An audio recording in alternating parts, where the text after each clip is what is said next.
ओवैसी असदुद्दीन ओवैसी हैदराबाद के दो ऐसे लोग जिनको हैदराबाद में अब नहीं रखना चाहिए, उनको हैदराबाद से तड़ी पर करना चाहिए, ऐसी मांग उठ रही है क्योंकि उनके विषैले भाषणों से, उनके विषैले विचारों से, उनके देशद्रोही शब्दों से इस देश में देश के खिलाफ युद्ध करने की इच्छा रखने वाले लोगों की पैदाइश बढ़ रही है।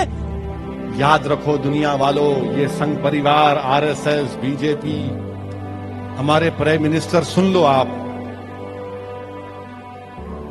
हमारा अकीदा ये है कि जब अल्लाह ने हजरत आदम अलैहिस्सलाम को दुनिया में भेजा तो हजरत आदम अलैहिस्सलाम हिंदुस्तान में आए। ये हमारी बाप की सरजमीन है। ये बताइए कि आजकल आपका जो चेहरा है वो मुस्लिम राजनीति का एक बड़ा चमकदार चेहरा बनकर उभर रहा है। आप एक तरह से अब बनाना चाहते हैं मुसलमानों की पार्टी कि दलितों से मोहब्बत के इतने बड़े बड़े दावे किए जा रहे हैं, मगर जिस जज ने SC/ST एक्ट के खिलाफ जजमेंट दिया, आपकी सरकार ने उसको NGT का चेयरमैन बनाया और आप में इतनी हिम्मत नहीं है कि ऑर्डिनेंस जारी कर सके। Madam, the Kashmiri pandits must be send back to Kashmir valley. I have said this in the Lok Sabha. Delhi की सड़कों पर इंदिरा गांधी के कत्ल के बाद हजारों सिखों को मारा गया, अब तक इंसाफ नहीं मिला सिखों को। फिर बता रहा हूं सर मैं आपको, याद रखिए कभी इंसाफ नहीं होगा। आप मुतमईन रहिए, कभी इंसाफ नहीं होगा। आप और हम सिर्फ होते रहेंगे, मगर हमारा काम यह है कि अपनी नस्लों को उस वाक़े को याद दिलाते रहना पड़ेगा। इंसाफ के लिए लड़ते हुए कोई नहीं इंसाफ करेगा। रूलिंग पार्टी में MJ अकबर के ताल्लुक से ग्रुप ऑफ मिनिस्टर्स C21 बनाया गया, कहां गए उसकी रिपोर्ट? आपने अपनी पार्टी से किसी हिंदू को, किसी सिख को टिकट दिया है? आप सबकी तरफ से एक सवाल मैं ओवैसी साहब से पूछ लेता हूं आज, आप अपनी पार्टी से हिंदू कैंडिडेट को कब टिकट देंगे?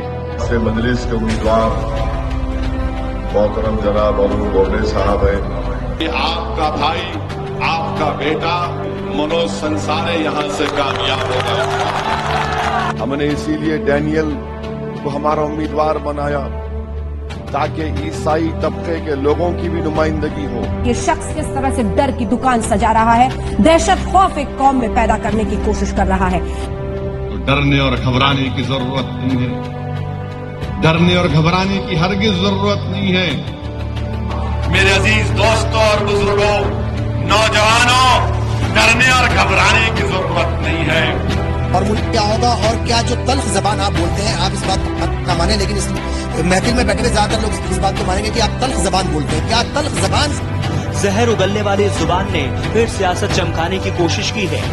मेरी जिंदगी का मकसद ये है कि अगर कोई अलीमुद्दीन हो, कोई राजेंद्र हो, कोई रोहित वेमुला हो, कोई अंकित हो, उनके दिलों से खौफ ना रहे। कोई बच्चा आकर मुझसे ना कहे कि असदुद्दीन ओवैसी मुझे डर लगता है। कोई नौजवान आकर मुझसे ना कहे कि मुझे डर लगता है। कोई हमारी माँ और बहनें हमको फोन करके ना कहे कि हमको डर लगता है। हम डर निकालना चाहते हैं, हम डर को खत्म करना चाहते हैं।